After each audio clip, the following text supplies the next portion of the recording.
guys, welcome back to another video, and I'm doing my first reaction video on this channel, reacted to wansse I live in Entertainment. Limburg. That is the most southern province of the Netherlands.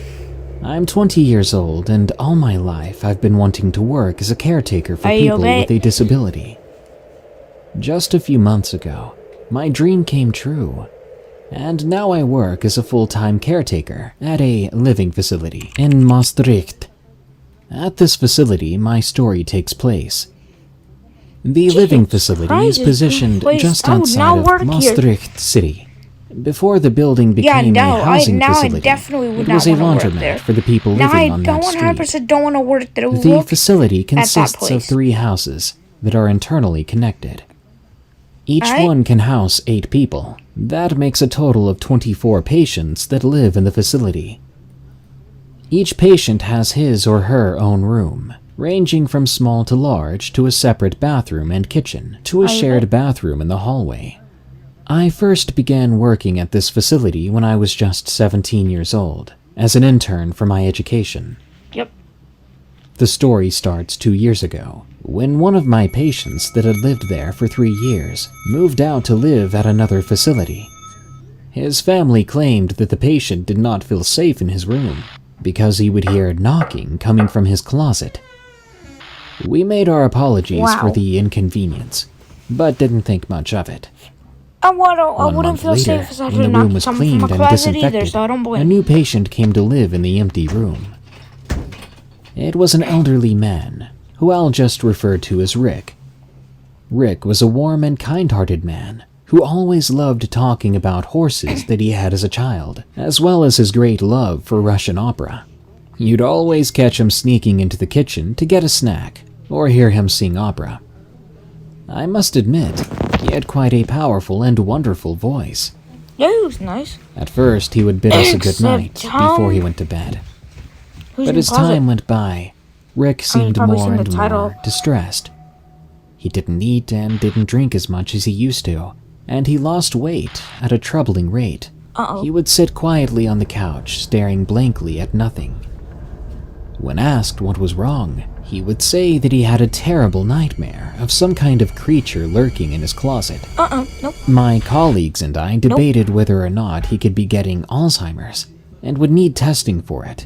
No. He had been tested, but nothing came out of those tests. Every night, Rick would scream us awake, and when we came into the room, he'd be sitting on his bed, trembling and pointing at the closet. Wow. He'd say that something crawled out of the closet and joined him in his bed. He described this creature as being skinny, even bony, with rotting meat hanging from its bones. The creature had green eyes, the same color as his deceased mother, and huge fingers that ended in claws.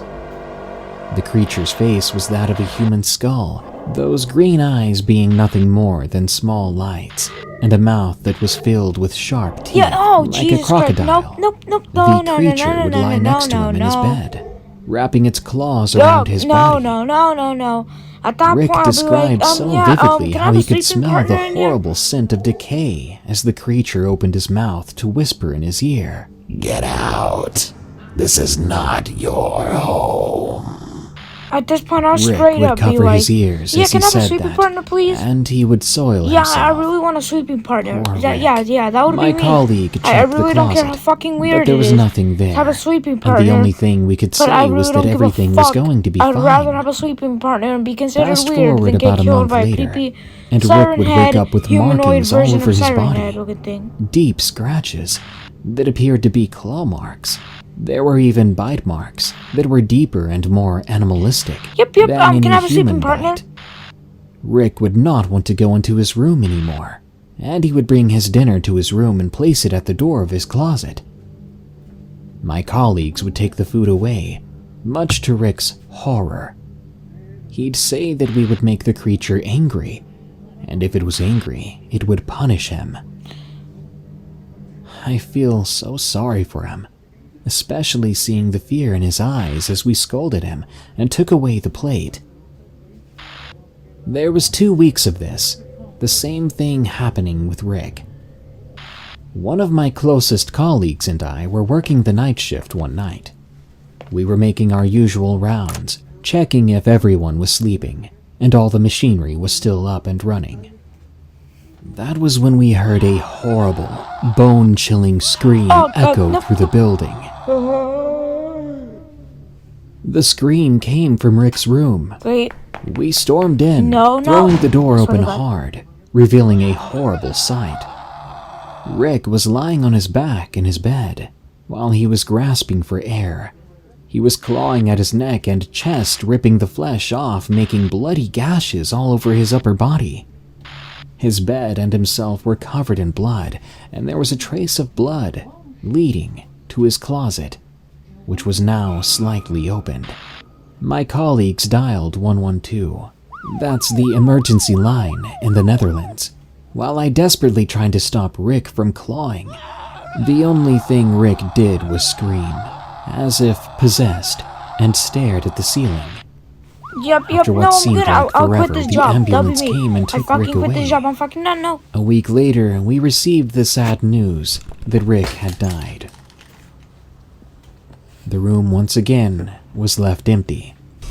The blood was cleaned up by a cleaning company and the room would be occupied soon enough. But even before the room was occupied, I found another patient standing in the room in front of that closet. "Hey, what are you doing in here?" I asked her as I walked into the room. The patient had stared at me and had muttered, "This room should not be occupied ever again. It is angering him." Who's him? Yeah, I no, asked, no. with a shaky nope, voice. The creature's real. It's You not just know in Rick's what I closet. mean. The devil who lived in the closet.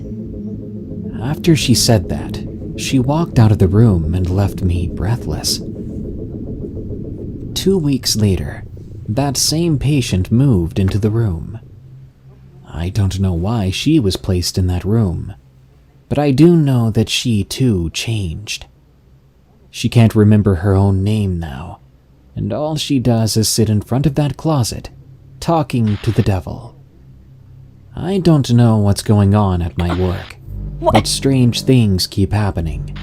Colleagues tell stories of hearing footsteps in the hallways.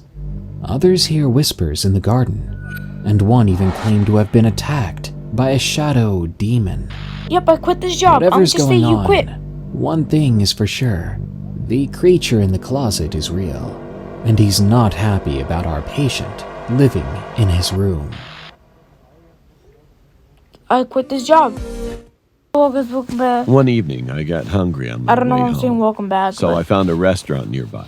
we're on our I next can't animation. remember the detail of the restaurant. And I just had a little bit of a break from the It was last some video. kind of a weird Checking word my like an old man closet mispronounced. for creatures. Something like that.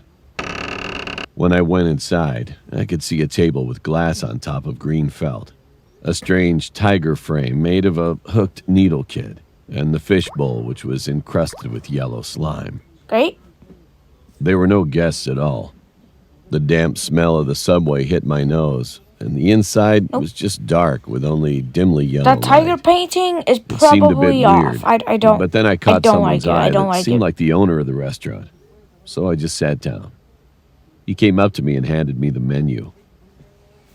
When I opened it, there was a flash on the photos everywhere, as if it were just taken before the car accident. And the whole time I watched them, I felt that my appetite was decreasing. Unless I had deluded myself, the menu all consist of Yeah, no, French I'm good. fine cuisine, such as foie gras. However, the name of the menu had many typos, and the calligraphic style was so countrified, Typos. it was a total mess. What the fuck would it have typos? Well, I guess I came in the wrong place. Let's just finish the food and get out quickly. Thinking this, I raised my hand to order something, but he just stared at me. About a few seconds later, he approached me again, but the way of his tone was kind of odd. May I have your order, sir? With a strangely bright voice, he went inside, but I could not hear any cooking sound for more than 10 minutes. Great. He's probably about to give The you quiet spoiled inside ass gave me the food. chills. And at that moment, I could feel that someone was watching me. Bitch, get the fuck out. When I turned around, the owner, who thought he had gone in to cook, was sitting on the back chair and staring at me. What the fuck? I asked him with a puzzled look. Is there someone in there to cook? Maybe he's warming it up, right? However, he was just smiling, staring at me without saying any words.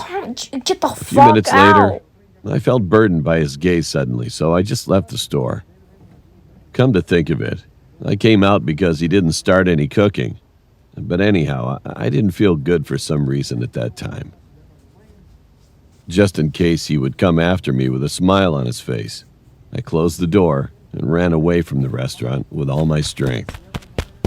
Yep. I know that it Fucking wasn't do that as soon as you scary, enter the damn but restaurant. it was the most uncomfortable place in my whole life. The atmosphere of the restaurant and the owner, everything was strange. The owner is fucking weird. My friend I Lachlan saw and I one our thought about last doing and the best prank final ever. animation. It's the ghost girl walking through the streets prank. Fuck, nope. I went to some Halloween store where they sell the fine. white dress that's the perfect fit for Lachlan. Then I got some red paint for fake blood for the white dress and a long wig for covering Lachlan's face. After buying the stuff, I went home to set it up. Lachlan tried on the whole costume, and I thought it was pretty scary. Scary enough to scare my friends, at least. These other two friends are Jesse and Gavin. Now it was time to set the plan into motion. I called the two of them and told them to meet each other in the somebody car. that looks exactly then come pick like me her. up so we could drive around that night, around 10 p.m. The costume is based They off a agreed real and person. The hung real up. person's gonna fucking It get was pissed. 8 p.m. at the and they're time. fucking gonna come and The be like, perfect time, in fact, to they're take gonna scare Lachlan the in his friends costume themselves, to and the then the scary girl, and then the bridge guy that that's no their one girlfriend. drives They're through gonna be anymore. like, did you scare It took them? us about half Good an job, hour to Missy. get The there. girlfriend's gonna be like, what are you talking I dropped about? Lachlan off on the scary bridge, telling him, "When you see the light of their car, walk all creepy like a ghost girl. See you when we're done." I drove back to the house and waited until 10. Soon Jesse and Gavin arrived, and I hopped in their car. I asked Jesse, who was driving, "Hey man, can I drive tonight?" He replied, "Sure, why not?" He let me in the driver's seat, and we took off. Now this is where the fun begins. I make my way to the same street where I drove to drop Lachlan off on the scary bridge. But things get weird here. I must have driven about 20 minutes when I saw Lachlan walking on the road. He wasn't on the bridge, but the road. All Jesse and Gavin saw was a creepy, ghost-looking girl walking on the road. They were practically begging me to drive away now. I told them, "Wait, I need to text Lachlan about this." I texted him, "Hey dude, What the why are you fuck? 10 That's the minutes away actual... from the bridge and walking on the road?" A few seconds later, Lachlan texted back. He said, "What do you mean? I'm at the bridge waiting for y'all. Where are you anyway?" My heart sank Stop when your I fucking read ghost. that. That's why you don't fucking do shit like Quickly, I this. texted back, "Wait there, I'm picking Even you though up. I probably We're do not something doing like this this. anymore." So, Lachlan was 10 minutes away. Who was in this costume? The real fucking What are the ghost. odds that it's another prankster in the same outfit? Jesse and Gavin were still begging me to go back. I told them, Shut up, you "We need to go past this prankster." Jesse shouted, "No way!" I ignored him, and I began to drive past whoever was in the same costume. I drove slowly and steadily. When I passed the person, I got a glimpse of their face. I couldn't breathe. What I saw was either the most realistic-looking makeup, or that was not a costume. I drove faster now, knowing that I had to pick Lachlan Jesus up, Christ, but tempted their to face just drive away. traumatized me. I'm traumatized. 10 minutes later, I made it to the now. bridge where Lachlan was waiting. He was just sitting on a rock waiting I for would me. have PTSD after that I happened. honked at him and he came in. Lachlan asked me what was going on. Now everyone needed an answer. I told Lachlan what happened, and I told Jesse and Gavin about the prank we had planned. Yep. It was supposed to be a prank for you guys, but it was interrupted.